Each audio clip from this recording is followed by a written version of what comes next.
जब भी कोई व्यक्ति यूपीएससी की या स्टेट पीसीएस की साइकिल में एंटर करता है, एक चीज वो जरूर सबसे सुनता है कि बेटा बेसिक किताबों से दूर मत जाना, बेसिक किताबों से दूर मत जाना। लोग बताते हैं minimum sources maximum revision, minimum sources maximum revision. लेकिन एक सवाल मेरे मन में जो 3 साल तक हल नहीं हो पाया, वो ये था कि कॉम्प्रिहेंसिव तरीके से क्या मुझे कोई बता सकता है कि what is constituted in those basic sources, what are those basic sources that I can refer, जो कि मेरे सिलेक्शन का चांस दुगना तिगना चौगना कर दे। और उसका आंसर मुझे बहुत घिस घिस के बहुत सालों के बाद पता लगा। इस वीडियो के माध्यम से I want to ensure that if you are looking for a comprehensive one set of sources, then this is the video for you. Namaskar, I'm Neil and I welcome all the aspiring officers and viewers to your own channel. आज मैंने एक फर्रा रखा हुआ है अपने साथ क्योंकि list बड़ी लंबी है and I want to ensure कि you are not held hostage to my memory. मैं अपने स्टूडेंट्स के साथ भी बार बार यही बात करता हूं कि memory is like Parshuram's curse to Karna. Parshuram ने कर्ण को एक शाप दिया था कि जब तुझे सबसे ज्यादा जरूरत होगी तेरे ज्ञान की, तभी वो ज्ञान विल लेट यू डाउन। यही काम मेमोरी का है। जब मेमोरी की सबसे ज्यादा जरूरत होती है, तभी वो ऐसे भाग जाएगी कि व्यक्ति पूछेगा मैंने पढ़ा भी था ये पहले कभी। टू इंश्योर कि वो दिक्कत आज यहां ना आए, मैंने अपने पास एक लिस्ट बना ली है। इसमें मैं देखता रहूंगा, बताता रहूंगा। तो इस वीडियो को मैं 2 पार्ट्स में तोड़ूंगा। पहली वीडियो जो पहला पार्ट आप देख रहे हैं, इसमें मैं बात करूंगा प्रीलिम्स के कॉम्प्रिहेंसिव सोर्सेज की, और इसके बाद मैं एक फॉलो अप वीडियो बनाऊंगा मेंस के सोर्सेज की। बट बिटवीन दीज 2 वीडियो सारे सोर्सेस कॉम्प्रिहेंसिवली कवर हो जाएंगे। तो शुरू करते हैं बेसिक सोर्सेस की प्रीलिम्स के लिए।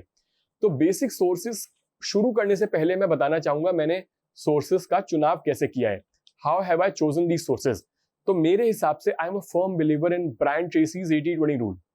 80-20 रूल ये कहता है कि 80% रिजल्ट 20% एफर्ट से आएगा।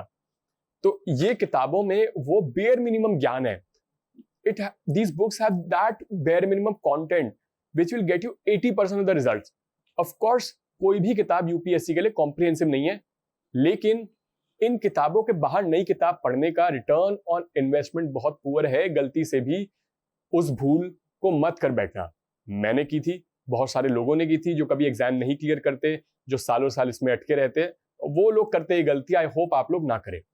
साथ ही साथ कुछ अजीबोगरीब बात ये होगी कि अगर आप इन बेसिक किताबों को ठीक से पढ़ेंगे, अगर if you improve your conceptual clarity, तो जो क्वेश्चन डायरेक्टली यहां से नहीं भी आएगा प्रीलिम्स में, you will still be able to make an educated guess using the knowledge that you accumulate from these books. इसका मैं एक छोटा सा एग्जांपल दूंगा मेन बात करने से पहले, क्योंकि ये बात करनी बहुत जरूरी है। 2021 में हिस्ट्री का पेपर बड़ा मुश्किल आया था। आजकल तो हर साल ही मुश्किल आ रहा है, चलो कोई नई बात तो हुई नहीं है। लोगों ने घर आके कहा कि यार स्पेक्ट्रम में से तो एक भी सवाल नहीं बना, स्पेक्ट्रम में से एक भी डायरेक्ट हिट नहीं थी मॉडर्न इंडियन हिस्ट्री के लिए। 2-3 लोगों ने एक नई किताब निकाल दी। इशिता बनर्जी दुबे जी की एक हिस्ट्री की किताब थी और उन्होंने उसके कुछ पेज खंगाल लिए और दिखा दिया कैसे 10 में से 10 सवाल इस किताब में से आए हैं।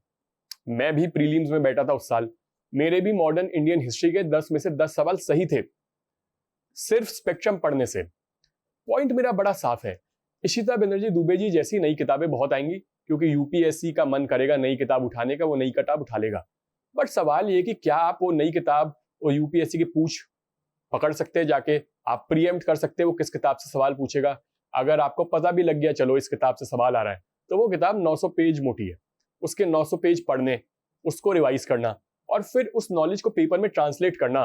भूल के भी मत सोचना होने वाला नहीं होने वाला, मैं पहले ही बता देता हूं।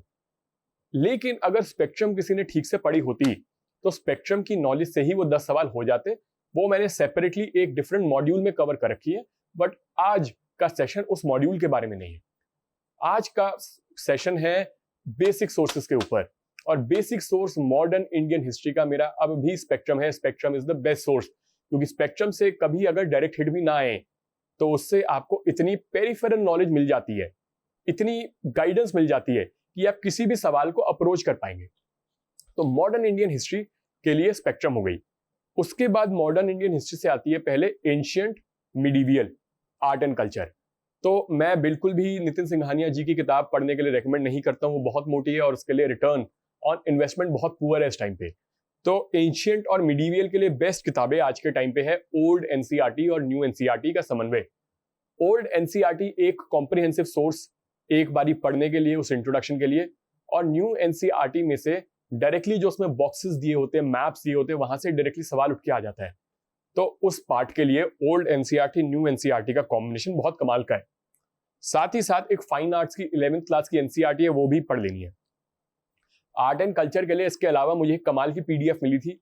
I don't own that PDF, मुझे अपने सेकंड या थर्ड अटेम्प्ट में एक वो पीडीएफ कहीं से मिली थी। मैं वो पीडीएफ का लिंक भी डिस्क्रिप्शन बॉक्स में डाल दूंगा, और आई थिंक वो पीडीएफ के कुछ स्निपेट्स में बैकग्राउंड में भी चलवा दूंगा। इससे you will be able to see कि कितनी क्वालिटी पीडीएफ है, और वो विजुअल वे में सारी आर्ट एंड कल्चर रिवाइज करवा देगी। तो हिस्ट्री हमारी कवर हो गई। मैं रिपीट कर देता हूं, हिस्ट्री के लिए ओल्ड एनसीईआरटी, न्यू एनसीईआरटी और स्पेक्ट्रम। फाइन आर्ट्स की 11th क्लास की एनसीईआरटी और एक पीडीएफ जिसका स्निपेट आपको बैकग्राउंड में दिख गया होगा, उसका लिंक डिस्क्रिप्शन बॉक्स में मिल जाएगा। और रिवाइज करने के लिए ल्यूसेंट बहुत है।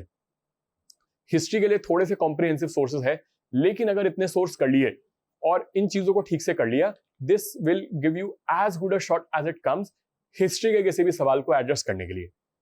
पॉलिटी के लिए लक्ष्मीकांत, कुछ और टच नहीं करना है। मेंस के लिए हम और बात करेंगे, लेकिन प्रीलिम के लिए Laxmikanth is as good a source as it comes, इसके अलावा कुछ भी नहीं उठाना।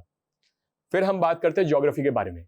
तो ज्योग्राफी में एनसीईआरटी जो 11th और 12th की है, उन किताबों को अपना बेस बनाइए और उन किताबों को use them as an index. Index का मतलब ये हुआ कि जो भी कंटेंट 11th एंड 12th की एनसीईआरटी में ज्योग्राफी की दिया हुआ है, उस कंटेंट पे प्रखरता होनी चाहिए। लेकिन वो एनसीईआरटी है बड़ी पतली सी, और एनसीईआरटी की भाषा ज्योग्राफी की बहुत इलस्ट्रेटिव नहीं है।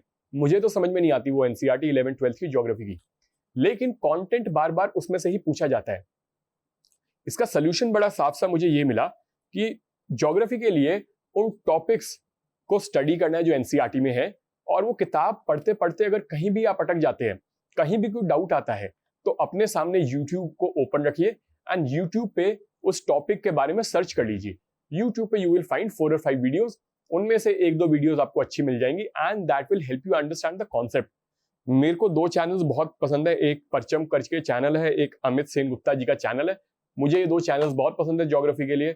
इफ यू सर्च यूट्यूब पे मे बी और बेहतर चैनल्स आपको मिलेंगे, बट मेरा काम था अपनी रिकमेंडेशन, अपनी अप्रोच, अपना प्रोसेस दे देना। पॉलिटी कवर हो गई, हिस्ट्री कवर हो गई, ज्योग्राफी कवर हो गई। अब हम बात करेंगे एनवायरमेंट की। तो एनवायरमेंट में सबसे ज्यादा मिसगाइडेंस है। एनवायरमेंट के लिए मोटी मोटी किताबें हैं, और मेरे हिसाब से उनमें से किसी भी किताब को पढ़ने की बहुत ज्यादा नीड नहीं है डिटेल में। इसका मैं एक सोल्यूशन बड़ा साफ साफ सा बता देता हूं। पहले तो हमको 2-3 की एरियाज पे काम करना है जिनमें से बार बार क्वेश्चंस आ रहे हैं। वो है national park, wild life sanctuary, basically सारे प्रोटेक्टेड एरियाज। अब समझने की बात यह कि यार प्रोटेक्टेड एरिया 106 है, लगभग 106 होंगे, वाइल्ड लाइफ सेंचुरी 550 के करीब है, ऐसे ऐसे प्रोटेक्टेड एरिया बहुत ज्यादा हो जाते हैं। तो हर प्रोटेक्टेड एरिया को तो मैं रटने नहीं बैठूंगा। इसका सोल्यूशन ये है कि सरकार की वेबसाइट है एक वाई इन्विस की, उसका भी लिंक मैं डिस्क्रिप्शन बॉक्स पे डाल दूंगा। स्पेलिंग उसकी है WIINVIS ENVIS। उस वेबसाइट पे आपको सारी की सारी प्रोटेक्टेड साइट्स मिल जाएंगी। अब आपको क्या करना है, उनको वहां इस तरीके से समझना है कि आप उनको बिना एक्सप्लिसिटली रटे, आप उनको आइडेंटिफाई कर पाए कि वो किस स्टेट्स से संदर्भ रखती है। फॉर इंस्टेंस, अगर आप आंध्रा की सारी वाइल्ड लाइफ सेंचुरी देखेंगे तो आपको उसमें तेलुगु फील आएगी, कोलेरू, ऐसे ऐसे आपको नाम दिखेंगे, और धीमे धीमे आपका एक एप्टीट्यूड डेवलप हो जाएगा लैंग्वेज को लेके कि ये तेलुगु जैसा लग रहा है तो ये हो सकता है आंध्रा में या तेलंगाना में से एक जगह हो, ये वर्ड तमिल जैसा लग रहा है। और ये एप्टीट्यूड कैसे डेवलप होगा, जब आप इस लिस्ट को 10-12 बार देख लेंगे तो धीमे धीमे दिमाग के न्यूरल नेटवर्क्स वो कनेक्शंस फॉर्म करना शुरू करेंगे। तो मुझे लगता है कि इन national park, wildlife sanctuaries को रटने से अच्छा है बार बार स्किम थ्रू करो ऑफिशियल वेबसाइट से, और इस एप्टीट्यूड को डेवलप करो कि वो किस रीजन में है, उसका अगर अंदाजा मिल जाएगा, आधे क्वेश्चंस उस नॉलेज से सॉल्व हो जाते हैं। दूसरी चीज हमें करनी है एक्ट्स। एक्ट्स के ऊपर बहुत क्वेश्चंस आते हैं, wild life protection act, environment protection act, ये सारी 6-7 एक्ट्स है, इनको ठीक से पढ़ लेना है। और फाइनली किसी भी एक किताब को, शंकर PMFIS को सिर्फ एक बारी जल्दी से स्किम करना है। स्किम करने का मतलब है इसमें चाहे 350 पेज हो, चाहे 450 पेज हो, एक बारी जल्दी जल्दी उसके पेज पलट लेने हैं विद इन 1.5 से 2 दिन। उसमें लंबी लंबी अंडरलाइनिंग नहीं करनी, मोटे मोटे हाईलाइट्स नहीं करने, कभी उसको रिविजन नहीं किया जा सकता इन मोटी किताब का। और आधी तो ये किताबें फॉरेस्ट्री की हो जाती है। When I read forestry IFOS के लिए, इज व्हेन आई रियलाइज कि तो आधी तो इरेलेवेंट किताबें हैं। एक बार स्किम थ्रू जरूरी हो जाता है कि अगर बहुत इजी सवाल, जैसे कमेंजलिज्म, ऐसा कोई सवाल, एमेंजलिज्म जैसा सवाल कोई आ गया इजी, तो एक बारी पढ़ के वो चीजें दिमाग में चिपक जाती है। उसके लिए you can refer one book and you can skim through it बहुत जल्दी जल्दी। साथ ही साथ जो भी ये कॉन्फ्रेंस ऑफ पार्टीज हुई थी, इनकी थोड़ी सी डिटेल्स गूगल करनी पड़ेगी। नंबर 1 से लेके UNFCCC के बारे में, उसके बाद UNCCD के बारे में, 6-8 कन्वेंशन है, इनके बारे में तैयारी करनी पड़ेगी। अब अगला सवाल ये आता है कि मुझे कैसे ये भ्रम ज्ञान आएगा कि कौन सी करनी है, कौन सी नहीं करनी है। और उसके लिए हमारे पास सबसे इंपॉर्टेंट हथियार आता है, वो है प्रीवियस ईयर क्वेश्चन का। जो जो चीज प्रीवियस ईयर क्वेश्चन में पूछी गई है उसके ऊपर थोड़ी सी सेलेक्टिव गूगलिंग कर लो और उसके हिसाब से गैप फिल कर लो। This is going to be much much better than reading a thick comprehensive source. Prelims में वो कभी दिमाग में टिकने नहीं वाला है। मैं रिपीट करूंगा, प्रीलिम्स के लिए, एनवायरमेंट के लिए प्रोटेक्टेड साइट्स वीद और इन्वेस्ट से कर लेनी है। उसके बाद हमको कुछ एक्ट्स कर लेने हैं। उसके बाद हमको एक किताब स्किम थ्रू करनी है 1.5 से 2 दिन के अंदर, ताकि इजी सवाल सेट हो जाए। और बाकी प्रीवियस ईयर क्वेश्चन की एनालिसिस से गैप्स फिल करते रहना है। ये गैप फिल करने का तरीका हमको हिस्ट्री में भी करना है, पॉलिटी में भी करना है, ज्योग्राफी में भी करना है, क्योंकि previous year question basic sources को कॉम्प्लीमेंट करते हैं। पॉलिटी हो गया, हिस्ट्री हो गया, ज्योग्राफी हो गया, एनवायरमेंट हो गया। साइंस एंड टेक के लिए साफ साफ सी बात है, बिल्कुल कुछ भी नहीं करना है, चाहे साइंस का बैकग्राउंड हो या ना हो। साइंस एक ऐसी चीज है जिसका सवाल या तो इतना इजी आता है कि उसका आंसर आपको पता होता है, या तो ऐसा सवाल होता है कि उसका answer all of the above हो जाता है, या ऐसा सवाल आता है कि उसमें एक ऑड वन आउट होता है जिसको एलिमिनेट कर देंगे तो आंसर आ जाएगा, या ऐसा सवाल होता है वो सॉल्व ही नहीं हो सकता है। इन 4 कैटेगरीज के अलावा ऐसा कोई सवाल बहुत रेयरली कभी आया होगा, मुझे तो याद भी नहीं है, जो किसी NCERT या किसी सोर्स को पढ़ के वहां से सॉल्व हुआ हो। तो इस पे कोई टाइम वेस्ट नहीं करना है। साइंस एंड टेक के लिए स्पेसिफिकली सिर्फ प्रीवियस ईयर क्वेश्चन की थीम तैयार करनी है और थोड़ा सा करंट अफेयर्स कर लेना है। Do not worry at all about current affairs. Current affairs पे मैं 2 सेपरेट वीडियो अलग से बनाने वाला हूं। ये सारे सोर्सेस करंट अफेयर से बाहर की है, और वो वीडियोस देखने के बाद यू वुड रियलाइज कि करंट अफेयर्स भी बहुत ज्यादा नहीं करना है। क्यों नहीं करना है और कितना करना है, कैसे करना है, वो हमारी अगली 2 वीडियोस का टॉपिक होने वाला है। हमने NCERT की साइंस की बात कर ली, साइंस में कुछ नहीं पढ़ना है। साइंस में हमको प्रीवियस ईयर क्वेश्चन की थीम के हिसाब से और थोड़ा करंट से काम हो जाएगा। फाइनली इकोनॉमी की मैं बात करता हूं। इकोनॉमी थोड़ा कंसेप्चुअल है, इसलिए अगेन ज्योग्राफी की तरह the first time you read economy की NCERT बहुत हवा नहीं लगती दिमाग में। एटलीस्ट मुझे तो लगी नहीं थी, और बहुत सारे और लोगों को भी नहीं लगती। तो इसका तरीका मैंने बड़ा आसान निकाला है। मृणाल सर की 2017 के फ्री लेक्चर्स उनके चैनल पे पड़े हुए हैं। अब मजे की बात यह है, जो स्टैटिक सामान है, मनी, बैंकिंग, फाइनेंस, इंफ्रास्ट्रक्चर, उनके जो बेसिक्स है, वो बेसिक्स तो 17 में भी वही थे, 2023 में भी वही है, 2040 तक भी वही रहने वाले हैं। तो वो वीडियोस हमेशा रेलेवेंट रहने वाली है, और उनका पढ़ाने का स्टाइल अलग ही लेवल पे है। तो मुझे इकोनॉमी में उनसे बेहतर कोई टीचर अभी तक नहीं दिखा। तो मृणाल सर के फ्री 2017 के लेक्चर्स उनके चैनल पे है, यूट्यूब पे फ्रीली अवेलेबल। उनको जाइए, पढ़िए, और उसके बाद जो अपडेशन होगी, Mrinal sir is really generous enough to give us free win updates. वो फ्री अपडेट्स देते, वो फ्री अपडेट से करंट अफेयर्स वहां से कवर हो जाएगा। तो इकोनॉमी के करंट अफेयर्स के लिए if you doing win series from Mrinal sir, उसके लिए फिर कोई PT वगैरह भी रेफर करने की जरूरत नहीं है। तो मृणाल सर के फ्री लेक्चर्स विन सीरीज से उसको अपडेट कर लिया जाए, और उसके बाद अगर NCERT पढ़ी जाए 11th और 12th की, तो जल्दी से विद इन 1.5 से 2 दिन you will be able to finish your NCERTs, क्योंकि वो कॉन्सेप्ट्स मृणाल सर अपनी वीडियो से कवर करवा देंगे। तो बेसिकली जो 6 हमारे बेसिक टॉपिक्स होते हैं, history, geography, science and tech, environment, polity, economy, हमने इन 6 के कॉम्प्रिहेंसिव प्रीलिम के सोर्स देख लिए। 18 महीने का करंट करना, लेकिन करंट के ऊपर मैं डिस्कशन नहीं करना चाहूंगा, मैं डिटेल में बात करूंगा इन अ सेपरेट वीडियो।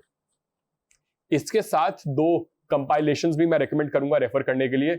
एक इंटरनेशनल रिलेशंस की कंपाइलेशन आती है IAS पार्लियामेंट की, जिसमें इंटरनेशनल बॉडीज के ऊपर कुछ डिस्कशन है, तो कई बारी वहां से डायरेक्टली क्वेश्चन आ जाता है। तो एक इंटरनेशनल रिलेशंस के बारे में, इंटरनेशनल बॉडीज के बारे में IAS पार्लियामेंट की कंपाइलेशन है, फ्रीली अवेलेबल होगी, मिल जाएगी, उसको रेफर करना है। और एक रिपोर्ट्स की कंपाइलेशन को रेफर करना है। आजकल क्या स्टार्ट हो गया काम कि ये रिपोर्ट्स दे देते हैं, 100 पेज की कंपाइलेशन, 50 पेज की कंपाइलेशन, दुनिया जहान की ऑर्गेनाइजेशन की रिपोर्ट दे देते हैं। वो नहीं करना है। सिर्फ जो भारी भारी ऑर्गेनाइजेशंस है, यूनाइटेड नेशन की कोई रिपोर्ट्स हो, नीति आयोग की कोई रिपोर्ट हो, मिनिस्ट्री की कोई रिपोर्ट हो, सिर्फ ये रिपोर्ट करनी है।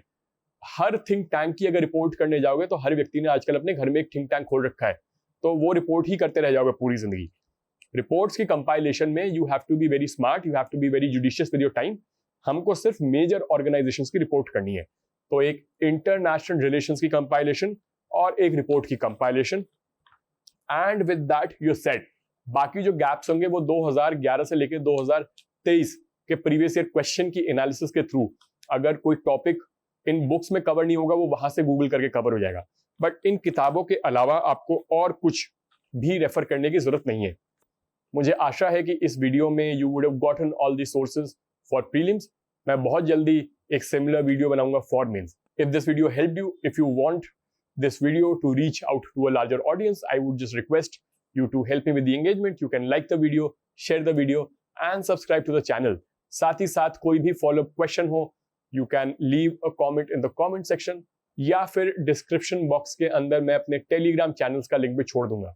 अगर आप कोई और source recommend कर रहे हैं, अगर इस source list के अंदर कोई कमी आपको लगती है, you can again let your feedback heard in the comment section. With that in mind, I wish you all the best.